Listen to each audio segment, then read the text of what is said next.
यमुना तीरवनचारी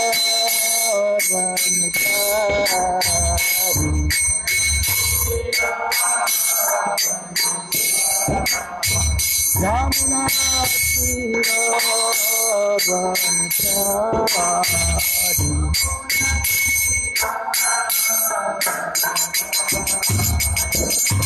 जय राधा माधव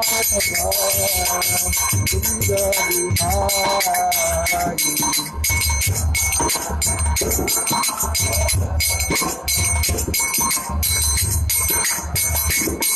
जय राधा माधव कुंज बिहारी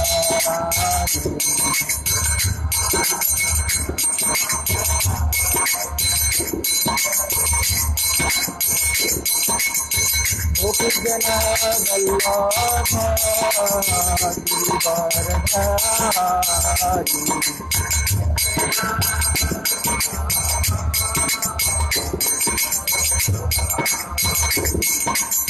गोपी जना वल्लभ गिरिवरधारी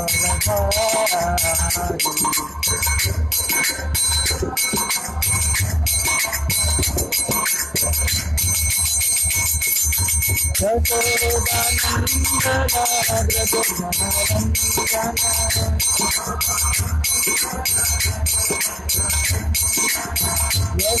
यशोदानंदना व्रज जनरंजना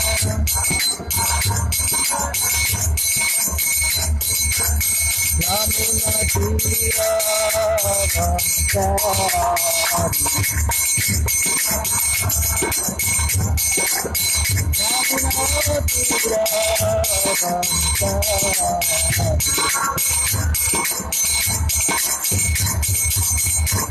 जय राधा माधव कुंज बिहारी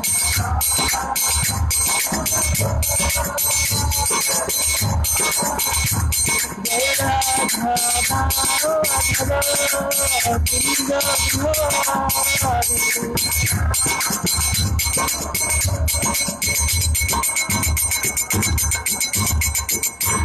जय ओम विष्णुपाद परमहंस परिव्राजकाचार्य स्तोत्र सत श्री श्रीमद एसी भक्ति वेदांत स्वामी शिल प्रभुपाद की जय। जय ओम विष्णुपाद परमहंस परिव्राजकाचार्य स्तोत्र सत श्री श्रीमद भक्ति सिद्धांत सरस्वती गोस्वामी महाराज प्रभुपाद की जय। अनंत कोटि वैष्णव वृंद की जय। नामाचार्य शिल हरिदास ठाकुर की जय। श्रीमद् भागवतम की जय। ताय गौर प्रेमानंद। नमो विष्णुपादाय कृष्ण पृष्ठाय भूतले श्रीमते भक्ति विकास स्वामिनिति नामिने। नमो विष्णुपादाय कृष्ण पृष्ठाय भूतले श्रीमते भक्ति वेदांत स्वामिनिति नामिने। नमस्ते सारस्वती देवे गौरवाणी प्रचारिणे सरस्वती पाश्चात्य देशतारिणे। ओम नमो भगवते वासुदेवाय। ओम नमो भगवते वासुदेवाय। ओम नमो भगवते वासुदेवाय। श्रीमद् भागवतम स्कंध 3 अध्याय 21 मनु कर्दम संवाद श्लोक संख्या 34। निरीक्षतः तस्य जयौ अशेष सिद्ध ईश्वर अभिष्टुत सिद्ध मार्गः आकर्णयन् पत्ररथ इंद्र पक्षैः उच्चारितं स्तोमम् उदीर्णसाम् निरीक्षतस्तस्य ययावशेषः सिद्धेश्वराभिष्टुत सिद्धमार्गः आकर्णयन् पत्ररथेन्द्र पक्षैर् उच्चारितं स्तोमम् उदीर्णसाम निरीक्षतस्तस्य ययावशेष सिद्धेश्वराभिष्टुत सिद्धमार्गः आकर्णयन् पत्ररथेन्द्रपक्षैर् उच्चारितं स्तोममुदीर्न साम निरीक्षतस्तस्य ययावशेष सिद्धेश्वराभिष्टुत सिद्धमार्गः आकर्णयन् पत्ररथेन्द्रपक्षैर् उच्चारितं स्तोममुदीर्न साम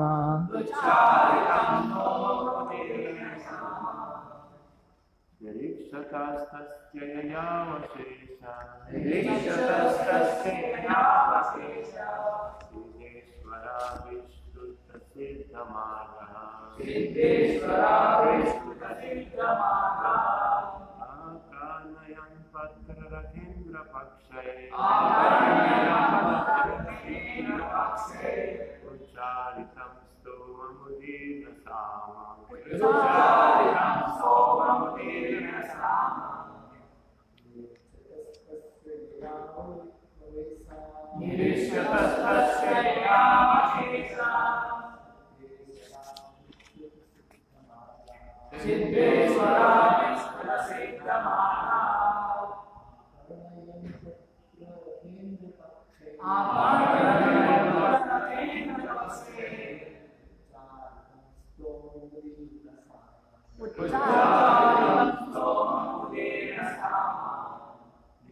आकानयन् पत्ररथेन्द्रपक्षैः उच्चारितं स्तोममुदीर्न साम माताएं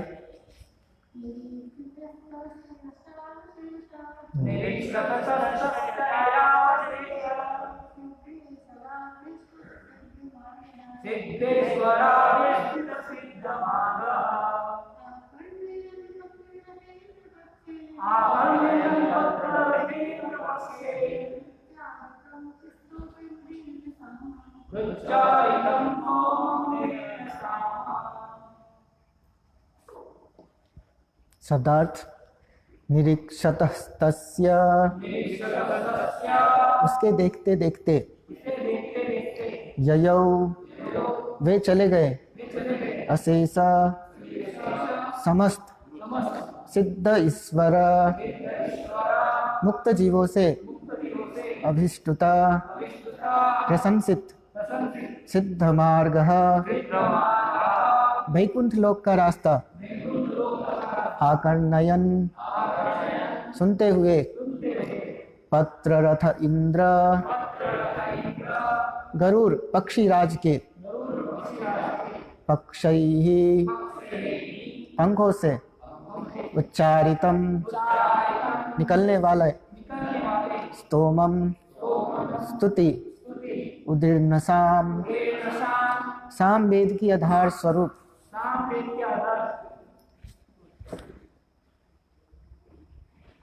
अनुवाद एवं तात्पर्य श्री श्रीमद् एसी भक्तिवेदांत स्वामी शिल प्रभुपाद द्वारा। अनुवाद। खड़े हुए कर्दम मुनि के देखते देखते भगवान वैकुंठ जाने वाले मार्ग से प्रस्थान कर गए, जिस मार्ग की प्रशंसा सभी महान मुक्त आत्माएं करती हैं। मुनि खड़े खड़े भगवान के वाहन गरुड़ के फरफराते पंखों से गुंजादित सामवेद के मंगलाचरण जैसे लगने वाली ध्वनि को सुनते रह गए। तात्पर्य। वैदिक साहित्य में बताया गया है कि भगवान को सर्वत्र ले जाने वाले दिव्य पक्षी गरुड़ के दोनों पंख सामवेद के दो विभाग हैं, जिन्हें बृहत तथा रथांतर कहा जाता है। चूंकि गरुड़ भगवान के वाहक का कार्य करते हैं, अतः उसे समस्त वाहनों का दिव्य राजकुमार कहा जाता है। गरुड़ ने अपने दोनों पंखों से सामवेद गुंजरित करना प्रारंभ कर दिया, जिसका गायन बड़े बड़े साधु संत भगवान को शांत करने के लिए करते हैं। भगवान की पूजा ब्रह्मा, शिव, गरुड़ तथा अन्य देवता चुने हुए श्लोकों से करते हैं, किंतु बड़े बड़े साधु ऋषि वैदिक साहित्य के यथा उपनिषदों तथा सामवेद के स्तोत्रों से उनकी पूजा करते हैं। यही सामवेद की ध्वनियां भक्त को सुनाई पड़ती है। जब भगवान के अन्य महान भक्त गरुड़ अपने पंख को फड़फड़ाता है, यहाँ यह स्पष्ट उल्लेख है कि कर्दम मुनि उस मार्ग को देखने लगे जिससे होकर भगवान वैकुंठ ले जाए जा रहे थे। इस प्रकार इसकी पुष्टि होती है कि भगवान अपने धाम वैकुंठ से जो दिव्य आकाश में है उतरते हैं और गरुड़ उन्हें ले जाता है। सामान्य श्रेणी के दिव्य ज्ञानी वैकुंठ को जाने वाले मार्ग की पूजा नहीं करते। जो पहले से भवबंधन से मुक्त हैं वही भगवान के भक्त हो सकते हैं, और जो भवबंधन से मुक्त नहीं हुए हैं वे दिव्य भक्ति को नहीं समझ सकते। भगवद गीता में स्पष्ट उल्लेख है, यतताम अपि सिद्धानाम। ऐसे अनेक लोग हैं जो भवबंधन से मुक्त होकर सिद्धि प्राप्त करना चाहते हैं, और जो सचमुच मुक्त हो जाते हैं वे ब्रह्मभूत या सिद्ध कहलाते हैं। केवल सिद्ध ही भक्त बन सकते हैं। भगवद गीता में भी इसकी पुष्टि हुई है। जो कृष्ण भावनामृत अथवा भक्ति योग में संलग्न है वो भौतिक प्राकृतिक गुणों के प्रभाव से पहले ही मुक्त हुआ रहता है। यहाँ इसकी भी पुष्टि होती है कि मुक्त पुरुष ही भक्ति मार्ग की पूजा करते हैं, बद्ध जीव नहीं। बद्ध जीव भगवान की भक्ति को नहीं समझ पाते। कर्दम मुनि मुक्त जीव थे जिन्होंने भगवान का साक्षात दर्शन किया था। उनके मुक्त होने में कोई संदेह नहीं था, अतः वे गरुड़ को भगवान सहित वैकुंठ जाते देख सकने में समर्थ थे, और गरुड़ के पंखों से सामवेद के सार हरे कृष्ण की ध्वनि को निकलते हुए सुन सकते थे। ओम अज्ञानतिमिरन्धस्य ज्ञानञ्जनशलाकया चक्षुरुन्मीलितं येन तस्मै श्रीगुरवे नमः। वन्देऽहं श्रीगुरोः श्रीयुतपदकमलं श्रीगुरून् वैष्णवांश्च श्रीरूपं साग्रजातं सहगण रघुनाथं वितं तं सजीवं साद्वैतं सावधूतं परिजनसहितं कृष्णचैतन्यदेवं श्रीराधाकृष्णपादान् सहगण ललिता श्रीविशाखान्वितांश्च। जय श्री कृष्ण चैतन्य प्रभु नित्यानंद श्री अद्वैत गदाधर शिवासादि गौर भक्तवृंद। हरे कृष्ण कृष्ण कृष्ण हरे हरे, हरे राम राम राम हरे हरे। हरे कृष्ण। तो इस अध्याय मनुकर्दम संवाद में पिछले कई श्लोकों में हमने देखा कि किस प्रकार से भगवान जो इस कर्दम मुनि को बताते हैं कि किस प्रकार आपको एक अच्छी आपके स्वरूप समान गुणशील आपको पत्नी प्राप्त होगी। और फिर पिछले श्लोक में हमने देखा जब इस प्रकार से भगवान और कर्दम मुनि के बीच संवाद जब समाप्त हुआ तो भगवान अपने धाम की ओर बढ़ने लगे। और यहाँ पे उसका स्पष्ट उल्लेख है कि कैसे भगवान फिर अपने धाम को प्रस्थान किए कर्दम मुनि से संवाद करने के पश्चात। तो यहाँ पे इस श्लोक में वर्णन है कि भगवान गरुड़ पर आरूढ़ होकर जैसे ही अपने धाम को प्रस्थान किए तो उस समय गरुड़ ने जो है वाहन, मतलब जैसे कि वाहन है गरुड़ वाहन, गरुड़ अपने आप को मतलब उठाने के लिए आकाश में अपने पंखों को फैलाया और फड़फड़ाना चालू किया उन्होंने। तो यहाँ पे इस श्लोक पे वर्णन है कि किस प्रकार जब गरुड़ अपने पंखों को फड़फड़ाते हैं तो उससे सामवेद की जो ध्वनि है वो उच्चारित होती है। और श्रील प्रभुपाद इस तात्पर्य में जो गरुड़ हैं उनके दोनों पंखों को जो सामवेद हैं उसके दो विभाग बताते हैं, विरथ तथा रथांतर।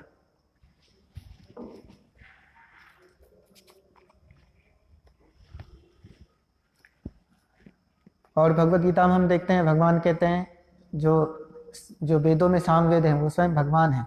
इस प्रकार से मतलब सामवेद जो है उसकी विशेष गुणवत्ता, और हम एक सभी वेदों में एक विशेष स्थान है सामवेद का जिसमें पूर्ण रूप से भगवान का गुणगान किया गया है। और अलग अलग जो देवी देवता हैं और भी अन्य जो सिद्ध पुरुष हैं वे भी जब भगवान का गुणगान करते हैं चुने हुए वैदिक स्तुतियों से तो मुख्यतः उनमें सामवेद से भगवान का गुणगान करते हैं। और श्रील प्रभुपाद यहाँ पे वर्णन कर रहे हैं उपनिषदों से भी गुणगान करते हैं, कई उपनिषद हैं, लेकिन उन सभी जो गुणगान है जो भगवान का उसमें सामवेद मुख्यतः यहाँ पे उसे स्थान दिया गया है। और श्रीमद् भागवतम में प्रत्यक्ष रूप से सर्वत्र भगवान का गुणगान किया गया है। श्रीमद् भागवतम में अधिकतर हम देखते हैं केवल दसम स्कंद में भगवान का गुणगान है और कुछ स्कंदों में कहीं कहीं, लेकिन अधिकतर जगह जो है भगवान का गुणगान अप्रत्यक्ष रूप से किया गया है, मतलब उनके भक्तों के माध्यम से किया गया है। भगवान का गुणगान भक्तों से संबंधित करके किया गया है। कैसे जो भगवान के भक्त हैं वो गुणशाली हैं क्योंकि वे भगवान की सेवा में लगे हुए हैं। इस प्रकार से श्रीमद् भागवतम में भगवान का गुणगान है।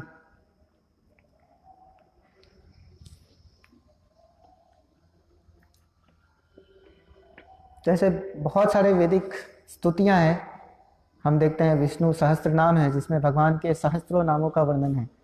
और कई आचार्यों की उन पर टीकाएँ भी हैं श्री संप्रदाय में। और वर्तमान में परम पूज्य भक्ति विकास महाराज उन्होंने ये पूरा मतलब प्रतिज्ञा की है कि वो विष्णु सहस्त्र नाम के सभी श्लोकों पे जो है भगवान का गुणगान करेंगे, उस पर अपनी टीका देंगे इस प्रकार से। और महाराज ने अभी तक कई श्लोकों पर इस प्रकार से टिप्पणी दी है। और हम सामान्यतः अगर उन श्लोकों को अगर पढ़ेंगे तो उसमें इस प्रकार से जो हम प्रतिदिन जो चर्चा करते हैं भागवतम, इस प्रकार की चर्चा नहीं है, लेकिन अंततः वो सभी जो है भगवान का गुणगान है। इसलिए महाराज अपने एक प्रवचन में बताते हैं कि कई बार जो भक्तगण हैं वो मेरे अन्य जो प्रवचन है उनको सुनना बहुत पसंद करते हैं, लेकिन शायद उनको ये रुचिकर नहीं लगता है। और मैंने देखा है कि इसमें व्यूज़ बहुत कम है, लेकिन महाराज वहाँ पर समझाते हैं चाहे वो हमें अच्छा लगे या नहीं लगे, वो अंततः भगवान का गुणगान कर रहा है, इसलिए हमें उन्हें भी सुनना चाहिए, श्रवण करना चाहिए। प्रायः हम भी मतलब श्रीमद् भागवतम से ही पाठ करते हैं भगवान की लीलाओं का। हम क्योंकि हमारे संप्रदाय में जितने भी आचार्य आए और स्वयं चैतन्य महाप्रभु, तो उन्होंने कहा कि ये जो श्रीमद् भागवतम है ये वेदांत की मूल टीका है, तो अन्य शास्त्र पढ़ने जो वेदांत है वो भी पढ़ने की आवश्यकता नहीं है, क्योंकि भागवतम पढ़ने मात्र से हम वेदांत को समझ सकते हैं। क्योंकि वेदव्यास जिन्होंने वेदांत की रचना की तो उन्होंने स्वयं वेदांत को समझने के लिए भागवतम की व्याख्या की। तो ये सभी भागवतम, भगवद गीता, ये भगवान का गुणगान है। और यहाँ पर हम देखते हैं गरुड़, उनकी महिमा का गुणगान किया गया है कि कैसे जो गरुड़ है वो उनके जो पंख है वो उनसे सामवेद उच्चारित होता है, और सामवेद के वे 2 विभाग हैं।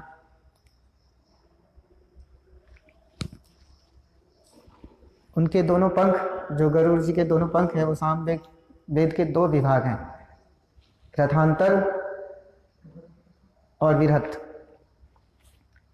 और फिर जो श्री संप्रदाय है उसमें गरुड़ जी को साक्षात वेद का रूप माना गया है श्री संप्रदाय में। और यहाँ भी श्रील प्रभुपाद वर्णन करेंगे कि जो गरुड़ हैं वो साक्षात मूर्तिमान वेद जैसे हैं। और इस प्रकार से गरुड़ 2 प्रकार से भगवान की सेवा करते हैं, एक अपने शक्ति के रूप में, और जो गरुड़ का जो स्वरूप है, उनका जो पंख है, वो सामवेद के 2 भाग हैं। इस प्रकार से वो भगवान का गुणगान भी करते हैं और भगवान की सेवा में जो अपना सामर्थ्य है, शक्ति, वो पूर्ण रूप से जो है नियोजित करते हैं।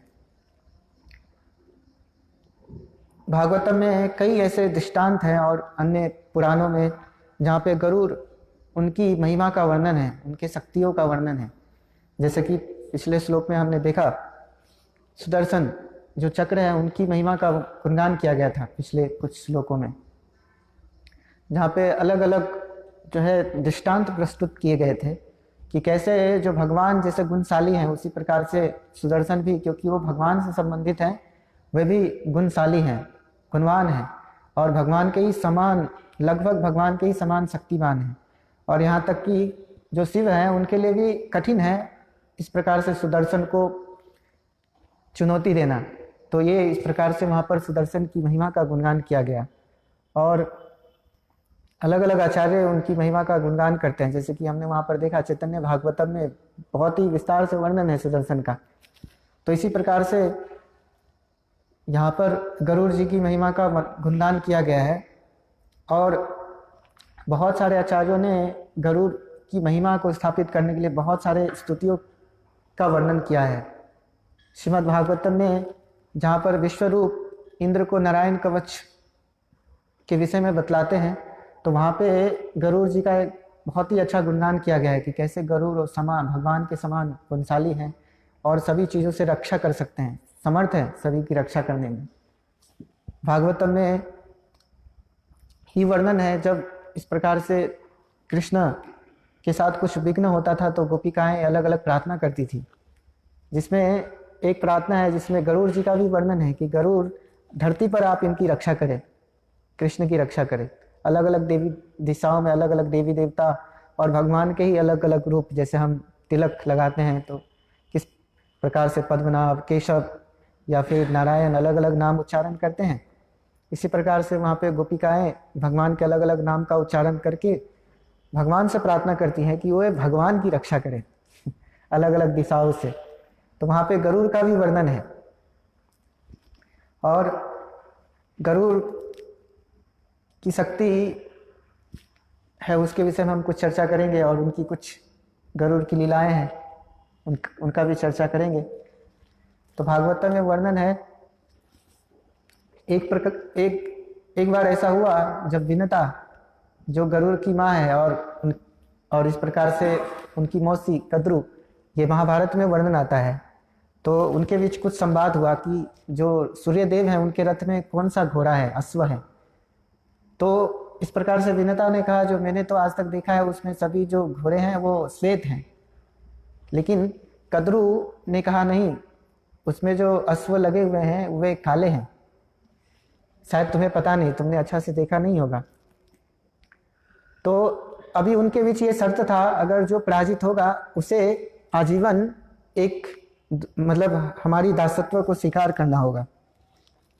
अगर विनता अगर कद्रु से पराजित होती है तो कद्रु को विनता का दासत्व स्वीकार करना होगा और आजीवन विनता की सेवा करनी होगी।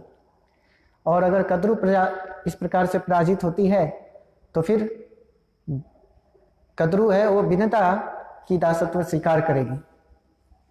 तभी कद्रु को बहुत चिंता थी कि मतलब ये कैसे संभव हो सकता है। वास्तव में सूर्यदेव का जो रथ है उसमें जो अश्व हैं वो सभी श्वेत हैं, काले तो नहीं है, लेकिन मैंने उसे छलपूर्वक ऐसा कहा, लेकिन अभी इसको कैसे सिद्ध किया जा सकता है जिससे मैं इस प्रकार उसकी दासत्व से बच सकूं। तो वे अपने सभी पुत्रों, जो सामान्यतः सभी जो है कद्रु के जो पुत्र हैं वो सर्प हैं, तो उनसे इस प्रकार से प्रार्थना करती है कि आप ही जो हो मेरी रक्षा कर सकते हो। तो वहाँ पे बहुत सारे सर्प हैं जो मना कर देते हैं पहले ही, बोलते हैं हम इस प्रकार से छल नहीं करेंगे, हम इस प्रकार का पाप नहीं करेंगे। और फिर जो है उसी समय कद्रू उनको श्राप दे देती है कि आप सभी इस प्रकार से, क्योंकि आपने मेरी अवमानना की है तो आप कालांतर में और अभी नष्ट हो जाएंगे। तो बहुत सारे सर्प उसी समय नष्ट हो जाते हैं। और इस प्रकार से दृष्टांत को देखते हुए जो अन्य उनके पुत्र हैं कद्रू के, वे बहुत ही शोक संतप्त हुए। पहले तो जैसे उनके भाइयों की मृत्यु हुई और इस कारण से कि कहीं हमारे साथ ऐसा ना हो। और फिर वे सभी गए और कद्रू की प्रार्थना की और उनसे इस प्रकार से विनम्र निवेदन किया कि आप बताइए हम आपके लिए क्या कर सकते हैं, लेकिन कृपया आप हमें जीवन दान दें। तो कद्रू वहाँ पे तैयार होती है और कद्रू फिर जो है इस प्रकार से पूरा जो वृतांत है, जो विनता उनकी बहन के बीच हुआ, वो उन्हें समझाती है। और फिर वे सभी सर्प तैयार हो जाते हैं। ठीक है, जब इस प्रकार से जब सूर्यदेव अपने रथ पर आएंगे तो हम उनके अश्व में अपने आप को लपेटकर उसे एक ताला बना देंगे। और इस प्रकार से फिर कद्रू जो है अपने शर्त में मतलब इस प्रकार से विजयी होती है और विनता को उनका आजीवन दासत्व स्वीकार करना होता है। तो जब उन्होंने इस प्रकार से उनका दासत्व स्वीकार किया तो कद्रू स्वभाव से ही बहुत ही कुटिल थी और बहुत ही द्वेषी थी। वो विनता को हमेशा प्रताड़ित करती थी। और ये जो गरुड़ हैं, जो उनके पुत्र गरुड़, उनसे सहन नहीं हुआ तो वो बार बार आग्रह करती थी कि मैं क्या करूँ आपके लिए, मैं किस प्रकार से आपकी सहायता कर सकता हूँ। तो फिर एक बार उन्होंने कहा ये तो मैं नहीं बता सकती, आप कद्रू से ही पूछो। वे कद्रू के समक्ष गए और फिर उन्हें पूछा कि मैं कैसे आपकी सहायता कर सकता हूँ जिससे आप मेरी माँ को स्वतंत्र कर देंगी। तो फिर कद्रू कहती है कि तुम भगवान विष्णु के वाहन हो और तुम्हारे समान शक्तिशाली कोई नहीं है जो एक कार्य कर सके।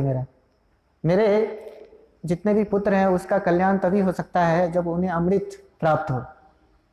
तो तुम स्वर्गलोक जाकर वहां से अमृत लेकर आओ और वो मुझे दे दो जिससे मैं अपने पुत्रों को प्रदान कर सकूं और वे अमर हो सके। तो फिर इस प्रकार से मैं तुम्हारी माँ को मुक्त कर दूंगी। और फिर गरुड़ जी ने जब ये सुना, ठीक है इससे उनकी जो माँ का दुख है वो कम हो सकता है, तो वे वहां से चले गए और वे डायरेक्ट मतलब तुरंत ही स्वर्ग लोग गए जहाँ पे अमृत रखा हुआ था। और वे वहां से अमृत को लेकर आ रहे थे। तो वे जब अमृत को लेकर आ रहे थे तो पहले उनकी बहुत सारे देवताओं से युद्ध हुआ, लेकिन वे सभी पराजित हो गए। अंततः इंद्रदेव को स्वयं आना पड़ा उनसे युद्ध करने के लिए। और जब इंद्रदेव वहां पर उपस्थित हुए उनसे युद्ध करने के लिए, तो कई जो है समय तक उनसे युद्ध चलता रहा, लेकिन इंद्र ने जो है किसी भी प्रकार से उनको क्षति नहीं पहुंचाया। लेकिन अंततः जब इंद्र को ये आभास हुआ कि मैं गरुड़ से समर्थ नहीं हूँ इस प्रकार से विजयी होने में, अभी मैं इस प्रकार से गरुड़ को पराजित नहीं कर सकता हूँ, तो उन्होंने अपने वज्र का प्रयोग किया गरुड़ को आघात पहुंचाने के लिए। लेकिन गरुड़ चूंकि वो स्वयं भगवान के सेवक हैं और इस प्रकार के वे जानते हैं कि ये जो गरुड़ का वज्र है, क्योंकि इंद्र भी एक प्रकार से भगवान का भक्त है, तो अभी उनकी शक्ति का अवमानना नहीं होना चाहिए, उनकी शक्ति की अवहेलना नहीं करनी चाहिए। तो गरुड़ ने उनके सम्मान के लिए, उनके वज्र के सम्मान के लिए अपना एक पंख वहां पर त्याग कर दिया और इस प्रकार से वे सफल हुए अमृत को लाने के लिए। और तो ये जो है हम देखते हैं कि गरुड़ की जो है असीमित शक्ति, जो देवी देवता है उनके पास भी ये शक्ति नहीं है। यहाँ तक कि जो देवताओं के जो राजा हैं देवराज इंद्र, वे भी गरुड़ को पराजित करने में असक्षम थे और उन्होंने इस प्रकार से गरुड़ को पराजित नहीं कर पाए। और फिर भागवतम में वर्णन है कि कैसे समुद्र मंथन हुआ, उस समय भी भगवान ने गरुड़ की सहायता ली और इस प्रकार से गरुड़ जी ने एक बहुत ही जो है प्रमुख जो है किरदार वहां पर निभाया समुद्र मंथन के समय। लेकिन क्योंकि वहां पर वासुकी को आमंत्रण दिया जाना था, लेकिन जब तक गरुड़ वहाँ पर उपस्थित रहते वासुकी वहाँ पर नहीं आता, कदाचित वहाँ पर नहीं आता। इसलिए भगवान ने ही स्वयं आदेश दिया कि आप चले जाइए अभी, जिससे वासुकी यहाँ पर आ सके। तो गरुड़ को वहाँ से जाना पड़ा। और भागवतम में अन्यत्र भी ऐसे कई कथाएं हैं गरुड़ जी के विषय में।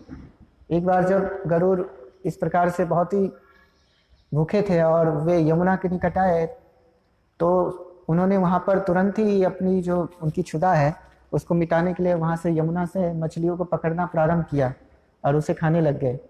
उसी समय एक महान ऋषि, शौबरी ऋषि, जिसका हम वर्णन देखते हैं, जिन्होंने कई हजार वर्षों तक, 60,000 वर्षों तक लगभग जो है पानी के अंदर ही तपस्या की, तो वे बहुत ही क्रुद्ध हो गए कि ये मतलब गरुड़ क्यों ऐसे मछलियों को खा रहे हैं। और उन्होंने इस प्रकार से गरुड़ को रोका, लेकिन गरुड़ ने बताया कि ये तो मतलब मैं क्या कर सकता हूँ, मेरे लिए कोई उपाय नहीं है। फिर भी क्योंकि उनका वहाँ पर शौबरी मुनि है, उस समय उनका आकर्षण उस मछली के प्रति था, वह उसके प्रति करुणा जो है उनकी थी, इसलिए वे अनजाने में ही उन्होंने इस प्रकार से, न जानते हुए कि गरुड़ कौन है और उनकी शक्ति कैसी है, किस प्रकार से वो भगवान के ही पार्षद हैं, उनके साथ ऐसा करना सही नहीं है, उन्होंने गरुड़ को श्राप दे दिया। और भागवतम में विश्वनाथ चक्रवर्ती ठाकुर वर्णन करते हैं कि इसी कारणवश जो है शौबरी मुनि का पतन हुआ, क्योंकि उन्होंने इस प्रकार से महाभागवत गरुड़ के प्रति अपराध किया, उनको अपने आहार से रोक दिया। और भागवतम में फिर एक जगह भगवान जो गरुड़ हैं उनका वर्णन है उनकी शक्ति का। जो एक बार एक गौरैया इस प्रकार से समुद्र के तट पर अपने कुछ अंडों को उसने दिया, और कालांतर में जब इस प्रकार से समुद्र का प्रवाह समुद्र के तट से बाहर आया, तो उसमें उसके सभी अंडे जो है प्रवाहित हो गए समुद्र में और समुद्र में चले गए। तो उसने बहुत ही जो है मतलब संघर्ष के साथ ये प्रयास किया कि मैं समुद्र को अपने चोट से सुखा दूंगी, लेकिन वे सफल नहीं हुई, क्योंकि ये तो संभव है, असंभव कार्य है। एक छोटे से चम्मच से हम कैसे मतलब जो है एक नदी को खाली कर सकते हैं, और ये नदी नहीं, समुद्र की बात हो रही है। तो वहाँ पर गरुड़, क्योंकि ये गौरैया भी एक प्रकार की पक्षी प्रजाति से ही आती है, तो उसके प्रति गरुड़ का एक स्वाभाविक करुणा उत्पन्न हुआ कि ये मैं इसकी सहायता करूं, मैं इनकी सहायता करूंगा। और वे जाकर समुद्र से इस प्रकार से निवेदन करते हैं कि आप इन्हें छोड़ दीजिए। और इस प्रकार से समुद्र जो है जब देखते हैं गरुड़ के शक्ति को, जब आभास होता है उनको गरुड़ की शक्ति को, उनकी शक्ति का, तो वे गौरैया के सभी अंडों को वापस कर देते हैं। तो ये सब अलग अलग दृष्टांत जो है वे गरुड़ है उनकी शक्तियों का वर्णन किया गया है। और फिर भागवतम में एक अन्यत्र दृष्टांत और है, जहाँ पे जब भगवान वामन देव इस पृथ्वी पर प्रकट हुए, बलि महाराज के समक्ष, उनके यज्ञ के समक्ष आए, उपस्थित हुए, तो बलि महाराज ने जब भगवान के पूछने पर कि उनको क्या चाहिए, तो भगवान ने केवल 3 पग भूमि मांगी, और बलि महाराज ने बोला मैं आपको ये दूंगा। तो जब वे सभी, उनका सभी कुछ भगवान ने नाप लिया इस प्रकार से, सभी जितने लोग हैं सभी को, और उनके पास देने के लिए कुछ नहीं बचा, तो उन्होंने अपने शीश भी अर्पण कर दिए और बोला ये आप ले लीजिए उस तीसरे पग की जगह। और भगवान वहाँ पर कहते हैं कि ये भी मेरा दिया हुआ है, तो इस प्रकार से कैसे मतलब तुम मुझे अर्पण कर सकते हो। और भगवान वहाँ पर फिर भगवान की इच्छा से फिर गरुड़ जो है उन्हें बंदी बना लेते हैं। जैसे कि हमने देखा कि कैसे भगवान की इच्छा से जय विजय ने जो है वहाँ पर द्वार पे ही चतुष्कुमार को रोक दिया। उसमें चतुष्कुमार को रोकने में जय विजय की कुछ उनके प्रति द्वेष नहीं था, बल्कि वे भी भगवान की इच्छा थी, और भगवान की इच्छा से ही, भगवान को इच्छा को जानते हुए जय विजय ने इस प्रकार से उन्हें रोक दिया। तो बलि महाराज के इस संदर्भ में वर्णन आता है वहाँ पर, क्योंकि वो गरुड़ भगवान की इच्छा को जानने वाले थे कि भगवान की इच्छा क्या है अभी।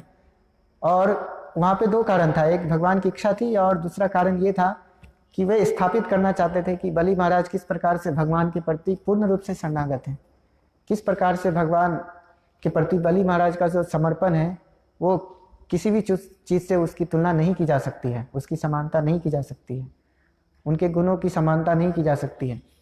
तो वहाँ पे भगवान बलि महाराज का गुणगान करना चाहते थे, उनके समर्पण का, भगवान के प्रति जो उनका आत्मसमर्पण था, और इसलिए भगवान जो है उन्हें बंदी बनाना चाहते थे ताकि सभी देख सके कि कैसे बलि महाराज भगवान के प्रति समर्पित हैं।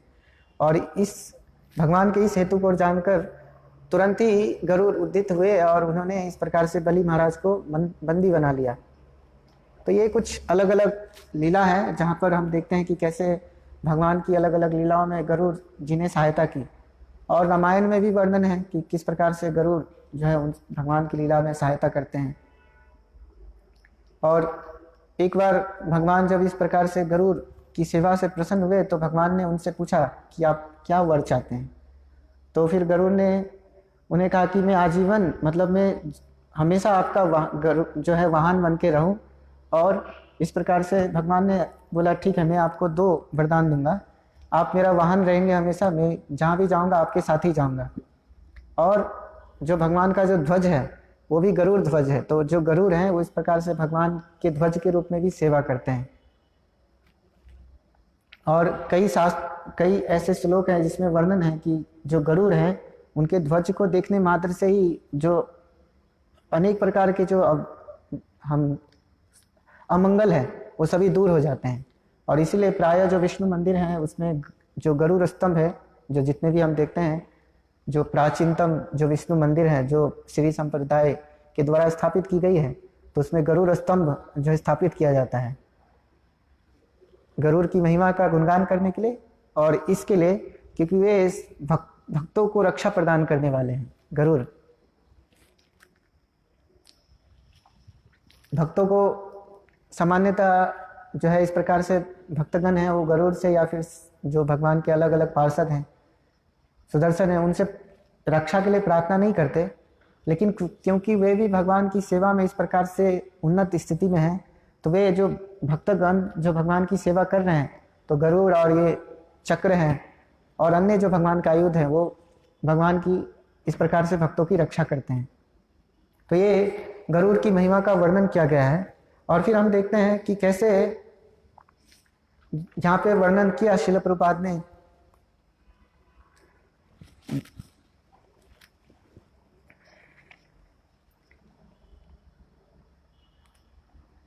भगवान की पूजा ब्रह्मा, शिव, गरुड़ तथा अन्य देवता चुने हुए श्लोकों से करते हैं, किंतु बड़े बड़े साधु ऋषि वैदिक साहित्य के यथा उपनिषदों तथा सामवेद के स्तोत्रों से उनकी पूजा करते हैं।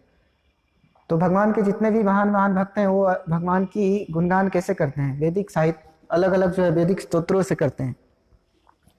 और इसलिए श्रील प्रभुपाद अपने एक जो हम वैष्णव भजन गाते हैं, तो श्रील प्रभुपाद वहाँ पर एक तात्पर्य में लिखते हैं कि ये जितने भी हमारे आचार्य हैं उनके द्वारा जो दिए गए भजन हैं वो सभी शास्त्रों का सार है, जो सरल भाषा में उन्होंने हमें प्रदान किया है, क्योंकि वो सभी अंततः भगवान का ही गुणगान कर रहे हैं, इसीलिए वो शास्त्रों से अभिन्न है, भिन्न नहीं है। तो हम जितने भी आचार्य हैं उनकी स्तुतियों को देखते हैं, उनकी प्रार्थनाओं को देखते हैं, उनके भजन हैं या उन्होंने जो भी काव्य रचना की है या फिर जो भी ग्रंथों की रचना की है वो सामवेद या फिर अन्य जो वेद हैं उनसे अभिन्न है, उससे भिन्न नहीं है। और इसलिए हम सामान्यतः हम देखते हैं कि सभी जो संप्रदाय हैं उसमें अलग अलग प्रार्थनाएं दी गई है। श्री संप्रदाय में दिव्य प्रबंधम जो है लगभग 10 लाख या उससे भी अधिक श्लोक हैं उसमें, जिसमें अलग अलग आचार्यों की पूरी जितनी भी रचना है एक जगह कर दिव्य प्रबंधम नाम दिया गया है, जिसमें भगवान का गुणगान किया गया है अलग अलग प्रकार से।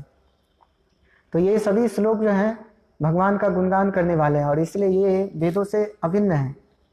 और फिर हम हमारे संप्रदाय गौड़ीय वैष्णव संप्रदाय में देखते हैं गौरी विश्वनाथ ठाकुर हैं और इस प्रकार से नरोत्तम दास ठाकुर हैं और इस प्रकार से भक्ति सिद्धांत ठाकुर और भी बहुत सारे आचार्य हैं, गोविंद दास कविराज गोस्वामी और भी बहुत सारे आचार्य हैं जिनकी अलग अलग रचना है। संस्कृत में भी हैं कुछ और कुछ उड़िया भाषा में है और कुछ बंगाली में है, जिसमें भगवान का गुणगान किया गया है अलग अलग प्रार्थनाओं के द्वारा, स्तुतियों के द्वारा।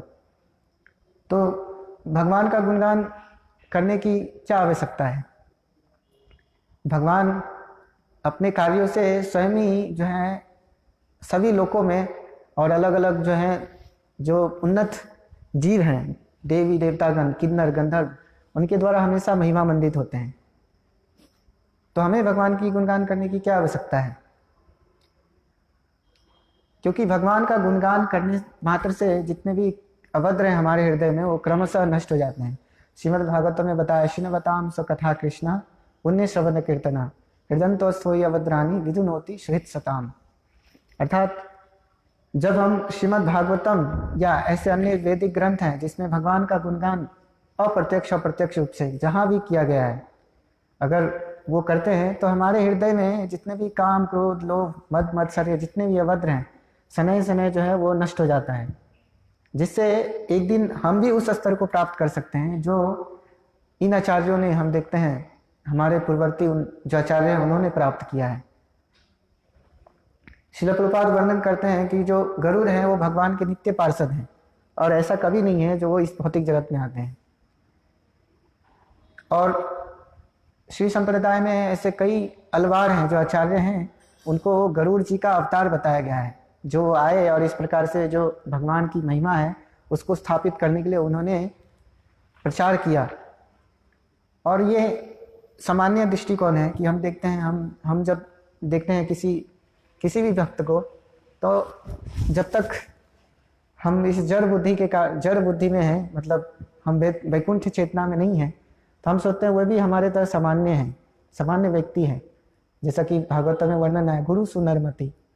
तो इस प्रकार से कनिष्ठ अधिकारी जो है इस प्रकार से सोचता है कि वो जो गुरु है वो भी एक सामान्य व्यक्ति है, उनके कार्यकलाप एक सामान्य व्यक्ति जैसे हैं। तो जो आचार्यगण हैं और जो इस प्रकार से भगवान के जो पार्षद हैं, तो उनके कार्य कभी कभी असामान्य लग सकते हैं। जैसे कि हम यहाँ पर देखते हैं गरुड़ है, उनका एक प्रकार का करुणा था, मतलब गोरैया के प्रति, तो भौतिक भी हो सकता है।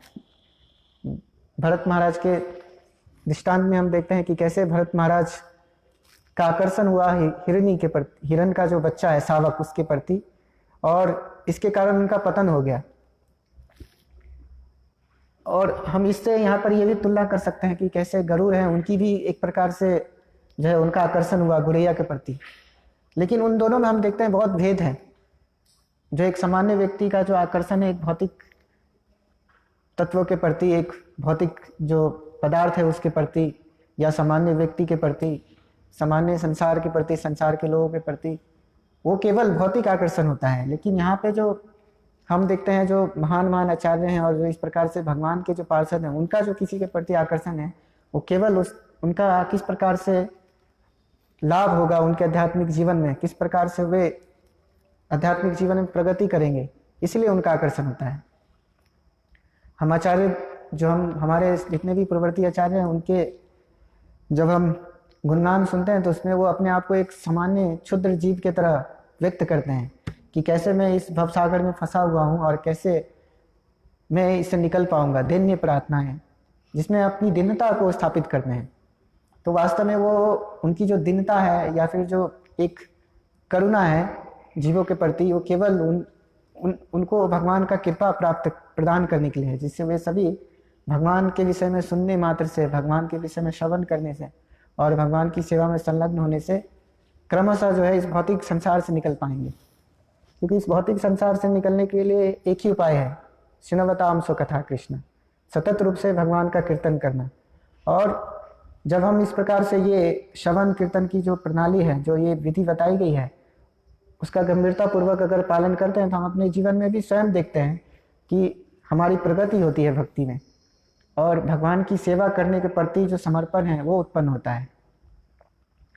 सामान्यतः जब हम भगवान की सेवा करते हैं तो बहुत सारी बाधाएं उत्पन्न होती है। कई बार मतलब वो मन के कारण हो सकता है, शरीर के कारण हो सकता है, लेकिन मुख्य रूप से वो सभी का कारण क्या होता है, हमारा मन निर्बल क्यों होता है, या फिर हम जब शारीरिक रूप से कमजोर होते हैं तो हम निर्बल क्यों पड़ जाते हैं, क्योंकि हमने ठीक ठीक श्रवण कीर्तन नहीं किया है। कहीं ना कहीं मतलब श्रवण कीर्तन में ही कमी है, जिसके कारण मन जो है उद्वेलित करता है हमें बार बार, और भौतिक जो जिस चीज़ों को हमने प्रारंभ में भक्ति में आने के समय हमने छोड़ दिया था, उसके प्रति फिर से हमारा आकर्षण उत्पन्न होता है। क्यों? क्योंकि वो श्रवण कीर्तन हमने छोड़ दिया।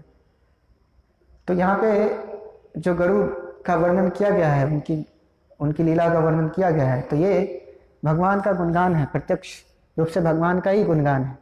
क्योंकि भगवान, हम भागवतम में देखते हैं तदीया नाम, अर्थात भगवान का गुणगान करना और तदीया जो भगवान से संबंधित है उनका गुणगान करना, दोनों ही एक रूप से समान है। जब हम भगवान से संबंधित जो उनके भक्त हैं, उनके आयुध है, या इस प्रकार से हम देखते हैं ये सभी जो ये पूरा मंदिर है ये भी एक भौतिक तत्व से बना हुआ है, पत्थर लकड़ी इत्यादि से बना हुआ है, लेकिन ये भी भगवान से संबंधित है। तो जब हम सही रूप से अगर रख रखाव करते हैं इस मंदिर का, तो इस प्रकार से भगवान की हम सेवा करते हैं, भगवान इससे संतुष्ट होते हैं। तो उसी प्रकार से जो भक्त हैं, जो भगवान के महान पार्षद हैं, भक्तगण हैं, जब हम उनका गुणगान करते हैं तो हमारे हृदय का शुद्धिकरण होता है और भगवान अंततः उनसे संतुष्ट होते हैं। भगवान उन प्रार्थनाओं को स्वीकार करते हैं उन भक्तों के माध्यम से, क्योंकि हम उन भक्तों की प्रार्थना कर रहे हैं, लेकिन वे भक्त जो हैं वो स्वयं भगवान की गुणगान कर रहे हैं। यहाँ पे श्रील प्रभुपाद ने वर्णन किया, जो शिव है, ब्रह्मा है, गरुड़, वे भी भगवान का गुणगान करते हैं। लेकिन हम भागवत में देखते हैं शिव जी का गुणगान किया गया है, वैष्णवा नाम यथा शंभु, और कई ऐसे दृष्टांत हैं जैसे शिव जी का गुणगान किया गया है, और कई ऐसे भागवत में दृष्टांत है जिसमें नारद, उनका गुणगान किया गया है, प्रहलाद महाराज का गुणगान किया गया है। तो ये क्यों? क्योंकि वे सभी भगवान से निज संबंधी हैं, और जब हम इस प्रकार से इन भक्तों का गुणगान करेंगे तो धीरे धीरे उन्नति होगी हमारी, और हम भगवान का गुणगान कर पाएंगे। क्योंकि श्रील प्रभुपाद बताते हैं, भगवान का गुणगान करना मतलब ये नहीं कि अपने कुछ विचार व्यक्त करना। ठीक है, हमने कुछ विचार व्यक्त किया। भगवान का गुणगान करना मतलब जो पूर्ववर्ती आचार्यों ने जिस प्रकार से गुणगान किया है, जिस प्रकार से प्रहलाद महाराज ने भगवान का गुणगान किया है, जिस प्रकार से ब्रह्मा जी ने भगवान का गुणगान किया है। हम देखते हैं बृहत शास्त्र है ब्रह्म संहिता, जिसका एक ही अंश जो है, एक ही अध्याय अभी बचा हुआ है, जो चैतन्य महाप्रभु दक्षिण भारत से लेकर आए। और हम देखते हैं श्रील भक्ति सिद्धांत सरस्वती ठाकुर ने उस पर कितना सुंदर टीका दिया है। तो ये क्यों? क्योंकि ये भगवान से संबंधित है। जो इस प्रकार से भक्त हैं वो भगवान का गुणगान करते हैं, और कभी कभी भगवान स्वयं भक्त का गुणगान करते हैं। तो जब हम इस प्रकार से श्रवण कीर्तन करते हैं तो उसमें जब भी जहाँ पर भी भगवान के भक्तों का वर्णन आता है तो हमें समझना चाहिए कि अंततः ये भगवान का ही गुणगान है। और जैसे हम भगवान की कथाओं को सुनते हैं उस प्रकार से हम भगवान की भक्तों का कथा सुने तो वही हमारे जीवन में उतना ही लाभप्रद होगा जितना हम भागवतम को सुनते हैं। परम पूज्य भक्ति विकास महाराज कहते हैं कि श्रील प्रभुपाद का गुणगान करने के लिए उनके बहुत सारे शिष्य हैं। अगर वे सभी थोड़ा थोड़ा अगर श्रील प्रभुपाद का गुणगान करें तो उससे ऐसे असंख्य ग्रंथों की रचना हो सकती है जिससे श्रील प्रभुपाद का गुणगान हो सके, लेकिन शायद फिर भी संभव नहीं होगा उनके गुणगानों का वर्णन करना।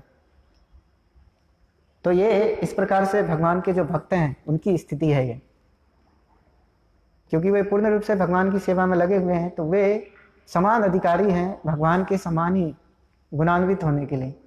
लेकिन भक्त विनम्रता जो वक्त इस प्रकार से वो गुणगान स्वीकार नहीं करते, उनको अच्छा नहीं लगता कि वे कोई मेरा गुणगान करे। लेकिन ये हमारा प्रयास होना चाहिए कि हम उनका गुणगान करें सतत रूप से, महान जो भक्त हैं उनका गुणगान करें।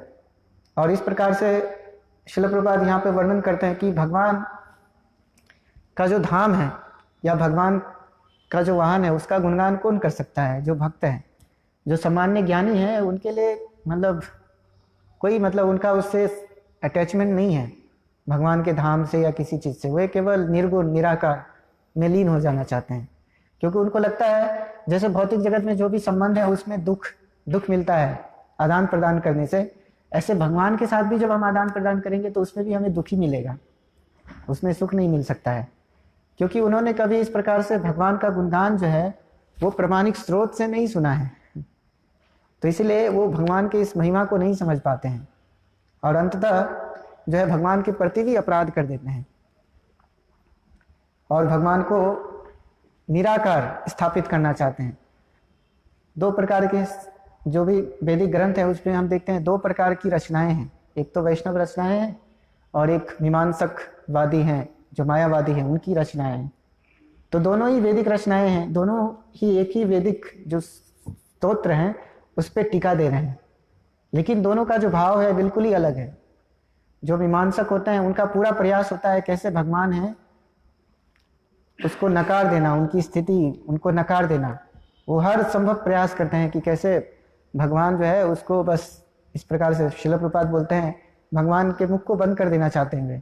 भगवान स्वयं बता रहे हैं कि मैं जो हूँ आदि हूँ सभी चीज़ों का, मैं स्रोत हूँ और सभी चीज़ मुझसे ही उत्पन्न हुए हैं, लेकिन वे उसी श्लोक पर टीका देते हैं कि नहीं, कृष्ण जैसा कोई व्यक्ति था ही नहीं। कृष्ण जो बोल रहा है उसके उनको नहीं सुनना है, कृष्ण के अंदर जो व्यक्ति है उसको सुनना है। भगवान कहते हैं सर्वधर्मान परित्यज्य माम एकम शरणम व्रज, लेकिन ऐसे जो मूर्ख हैं मीमांसकवादी वो कहते हैं उसको कृष्ण को समर्पण नहीं होना है, कृष्ण के अंदर जो उसको समर्पण होना है। तो हम देखते हैं ये कितना मतलब विचित्र है, इतना स्पष्ट है। भगवान स्वयं कह रहे हैं 33 करोड़ देवी देवता हैं, उन्होंने कभी नहीं कहा कि मैं परम हूँ, लेकिन भगवान कह रहे हैं, कृष्ण कह रहे हैं मैं परम हूँ। तो इतना स्पष्ट है ना कि कौन परम है। और जितने भी मतलब देवतागण हैं वो भी भगवान की महानता को स्थापित करते हैं। ब्रह्मा जी भगवान के शुद्ध भक्त हैं और इस प्रकार से वे उनका एक देवी रोल भी है, वो देवता भी हैं। तो वे स्वयं जब इस प्रकार से ब्रह्म संहिता की रचना करते हैं तो उसमें सभी जगह बताया ईश्वर परम कृष्णा, जो है वो परम है। और शिव जी जिनकी आराधना भौतिक जगत में सामान्य सभी भौतिकतावादी जो हैं, जो भौतिक कामी हैं, उनकी आराधना करते हैं। और उनकी जो पत्नी है दुर्गा देवी, उनकी आराधना करते हैं। लेकिन शिव जी भी स्वयं दुर्गा देवी को क्या कहते हैं, पार्वती को, आराधना नाम सर्वेशाम विष्णु आराधनम परम, जो सभी आराध्यों के जो आराध्य हैं विष्णु हैं। तो ये इस प्रकार से हमें समझना चाहिए। तो वही चीज यहाँ पर शिल प्रभुपाद स्थापित कर रहे हैं कि जो भक्त हैं उनके लिए ही संभव है भगवान का गुणगान करना। जो अभक्त हैं, जो इस प्रकार से जो भगवान से द्वेष करते हैं, वो उनके लिए संभव नहीं है कि वो भगवान के लीलाओं को अंश मात्र भी उनकी लीलाओं को समझ सके। और शायद इसीलिए वे कभी समझ नहीं पाते। वे भगवत गीता बार बार पढ़ते हैं, बार बार। बहुत सारे ऐसे वेदांती हैं जिन्होंने भगवत गीता पर टीका दी है, लेकिन उन्होंने भगवत गीता को वे कभी भगवत गीता को समझ ही नहीं पाए भगवत गीता क्या है। क्योंकि वे उनका जो भगवान के प्रति द्वेष है वो उसके कारण उनका जो ज्ञान है आच्छादित हो जाता है और वो भगवान को कभी समझ नहीं पाते। और दूसरा कि कभी उन्होंने जो है भगवान के भक्तों का गुणगान नहीं किया, भगवान के भक्तों के प्रति समर्पण नहीं गए। चैतन्य चरितामृत में वर्णन है, जो अगर आपको भागवतम पढ़ना है, जब चैतन्य महाप्रभु के पास एक कवि आए बंगाल से, चैतन्य महाप्रभु के लिए एक प्रार्थना, उन्होंने बहुत ही एक सुंदर रचना की, वो चैतन्य महाप्रभु को दिखाना चाहते थे। लेकिन वहाँ पे ऐसा है कि जो भी रचना है सबसे पहले स्वरूप दामोदर गोस्वामी जो है वो पढ़ेंगे, और जब उन्हें लगेगा कि वो सब कुछ ठीक ठीक भगवान का गुणगान किया गया है वहाँ पर, तो ही वह भगवान को देंगे, ताकि भगवान उससे असंतुष्ट ना हो। तो जब स्वरूप दामोदर गोस्वामी ने उस रचना को पढ़ा तो उन्होंने कहा कि इसमें जो है मायावाद मिश्रित है, ये तो ये जो है भगवान को संतुष्ट नहीं करेगा। इसलिए आप जाइए और आप इस प्रकार से भक्तों का संग कीजिए और भक्तों से श्रवण कीजिए, जिससे आप भगवान की महिमा को समझ पाएंगे। भागवत परगिया भागवते रस्थाने, अगर आपको ये भागवत समझना है तो जो व्यक्ति भागवत है, जो पुरुष भागवत है, उनसे श्रवण करना चाहिए। और इसीलिए हम देखते हैं कि यहाँ पर गरुड़ का हम गुणगान कर रहे हैं, क्योंकि वे भी भगवान से संबंधित है, वे भी भागवत हैं। तो जिस प्रकार से भागवत का वर्णन करने के लिए असंख्य, मतलब ये जो पूरा हम देखते हैं सृष्टि, चाहे ये सृष्टि कितनी बार इसका सृजन हो या प्रलय हो, वो भी पर्याप्त नहीं है भागवतम का गुणगान करने के लिए। और इसका उदाहरण हम देखते हैं, भक्ति सिद्धांत महाराज ने केवल एक श्लोक पर कई महीनों तक जो है प्रवचन दिया, कई महीनों तक एक ही श्लोक पर। और कितने बहुत सारे आचार्य आए, उन्होंने एक ही श्लोक पर बहुत सारी टीकाएं दी हैं। अलग अलग आचार्यों ने अलग अलग प्रकार से उस चीज़ों को समझाया है, भगवान की लीलाओं को, उनके संदर्भों को स्थापित किया है अलग अलग शास्त्रों के द्वारा। तो जिस प्रकार से हम भागवत का बार बार पाठ करने से भी भागवत को शायद पूर्ण रूप में नहीं समझ पाएंगे। उसी प्रकार से ये भगवान के जो पार्षद हैं, जो आचार्यगण हैं, जो शुद्ध भक्त हैं, उनका बार बार गुणगान करने से हम शायद उनको नहीं समझ पाएंगे, लेकिन हमें प्रयास करना चाहिए कि हम उनको समझ सके। इसलिए हमें अपनी जो मतलब क्षुद्र बुद्धि है उसे कभी भी उनको नहीं आंकना चाहिए, उनको उसी प्रकार से समझना चाहिए जैसे उन्होंने हमें बताया उनको समझने के लिए। आचार्यगण स्वयं स्थापित करते हैं कि कैसे आचार्यों को समझना है, और इसीलिए जो आचार्यगण हैं, हम शास्त्र में संदर्भ पाते हैं कि वो परमहंस, वे स्वयं आते हैं मध्यम अधिकारी का स्तर पर वे चीज़ सिखाने के लिए, लोगों को सामान्यतः प्रचार करने के लिए। तो वे परमहंस हैं, लेकिन इस स्तर पे आते हैं हमको समझाने के लिए, सिखाने के लिए। तो ये कुछ गुणगान है जो हम देखते हैं शास्त्रों में दिया गया है, और कई आचार्य आए जिन्होंने पूर्ववर्ती आचार्यों का गुणगान किया, फिर उनके बाद कई आचार्य आए जिन्होंने उनका गुणगान किया। और तो ये गुणगान जो है, ये कभी जब तक ये भागवतम रहेगा तब तक इस प्रकार से उनका गुणगान होता रहेगा। अगर हमें भी अगर इस प्रकार से उनकी सेवा में भाग लेना है तो हमें केवल उन गुणगानों को प्रयास करना चाहिए यथारूप समझने का, और इस प्रकार से फिर हम उनकी सेवा में भाग ले सकते हैं। जैसे कि भगवान ने अर्जुन को कहा, तो इस प्रकार से तुम केवल निमित्त मात्र भव सव्यसाचिन, हे सव्यसाची आप निमित्त बनो। वास्तव में जितने भी वहाँ पे दुष्ट कौरव थे उनका वध तो होना ही था, और वो एक प्रकार से मर चुके थे भगवान की इच्छा मात्र से, लेकिन भगवान ने निमित्त बनाया अर्जुन को। उसी प्रकार से हम भी जब भगवान का और जब भगवान के इन महान भक्तों का गुणगान करते हैं तो वास्तव में हमें समझना चाहिए हमारे पास वो सामर्थ्य नहीं है जो हम उनका गुणगान कर सके। केवल उनकी असीम कृपा मात्र से हम जो है निमित्त बन सकते हैं उनका गुणगान करने के लिए। और इस प्रकार से जब हम इस प्रकार से निमित्त बनेंगे उनका गुणगान करने के लिए, तभी हम इस भव रोग से, इस भव बंधन से, इस भौतिक जगत से निकल पाएंगे। तो इसलिए हम प्रतिदिन सभी एकत्रित होते हैं और भागवतम का श्रवण करते हैं, जहाँ पे भागवत और जो भगवान और भगवान के भक्त का ही गुणगान किया गया है सर्वत्र, जिसमें से मैं कुछ ही समझ पाया जो मैंने प्रयास किया यहाँ पर बताने का। हरे कृष्णा। तो आपकी जो भी टीका या टिप्पणी हो तो उसे पूछ सकते हैं।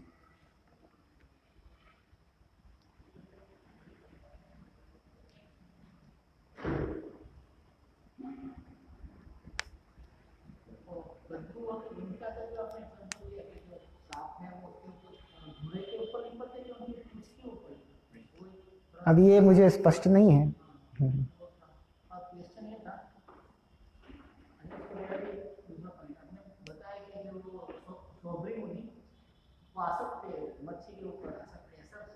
हाँ, मतलब भागवतम में तो ऐसा ही वर्णन है कि उनकी आसक्ति हुई उस मछली के ऊपर, और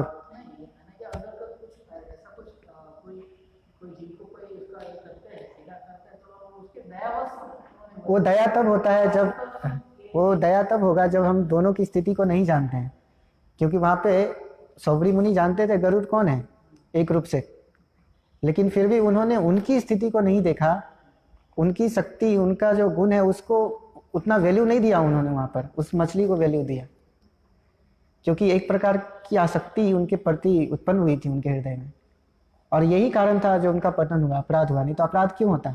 अगर उनका दया था उसके प्रति तो अपराध क्यों मानते? और ये अपराध तो स्वयं गरुड़ जी ने नहीं लिया, ये भगवान ने अपराध लिया।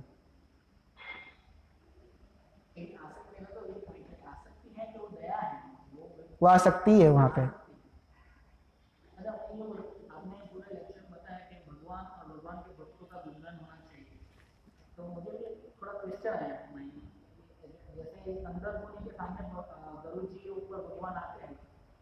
तो मतलब कंदर मुनि की चेतना तो बहुत उन्नत थी, तो उन्होंने मतलब भागवतम में ऐसा वर्णन नहीं आया कि उन्होंने गरुड़ जी को कुछ प्रणाम किया, उनका कुछ गुणगान किया।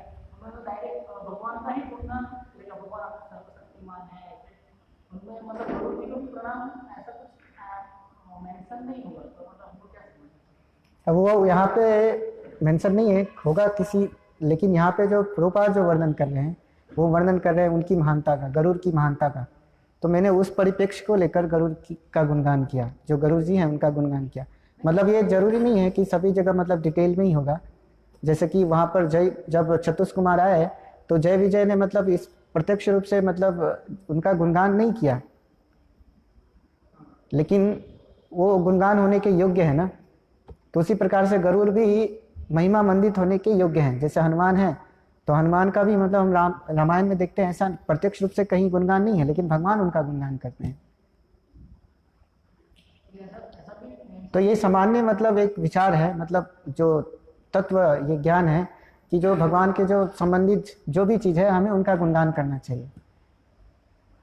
और कई मतलब यहाँ पे वर्णन नहीं है उनका गुणगान गरुड़ जी का, लेकिन अगर आप भागवतम के कई संदर्भ पढ़ेंगे तो उनका गुणगान किया गया है और कई शास्त्र में भी गुणगान किए गए हैं।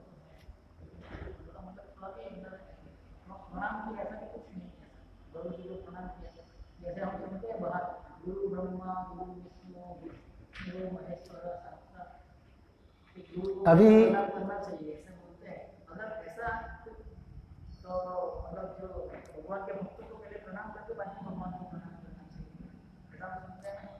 क्योंकि यहाँ पे भागवतम में वर्णन है कि कर्दम मुनि उन्नत थे और इस प्रकार से भगवत परायण थे, तो उन्होंने ऐसा किया होगा।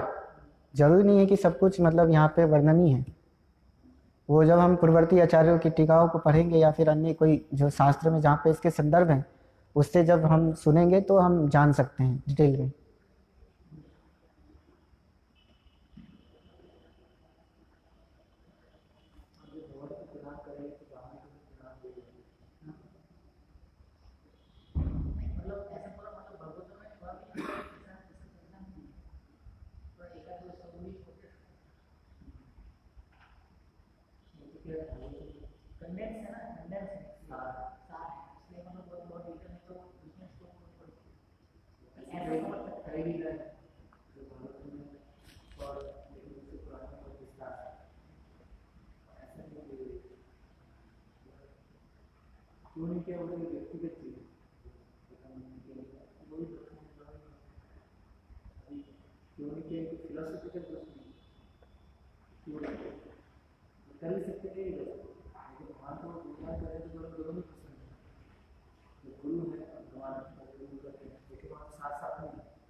अभी उनका जो शरीर है वो उसमें उनका वही आहार है, मतलब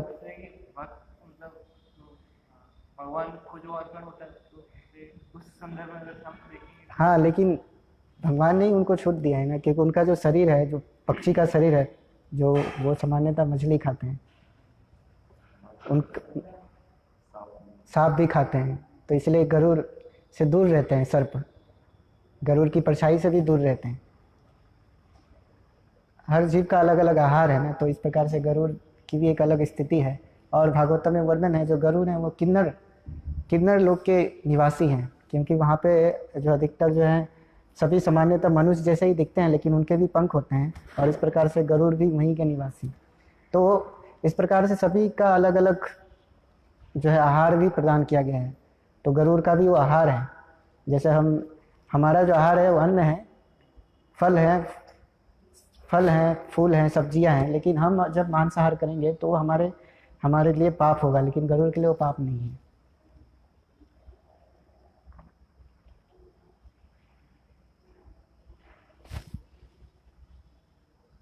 श्रीमद् भागवतम की जय। श्रील प्रभुपाद की जय।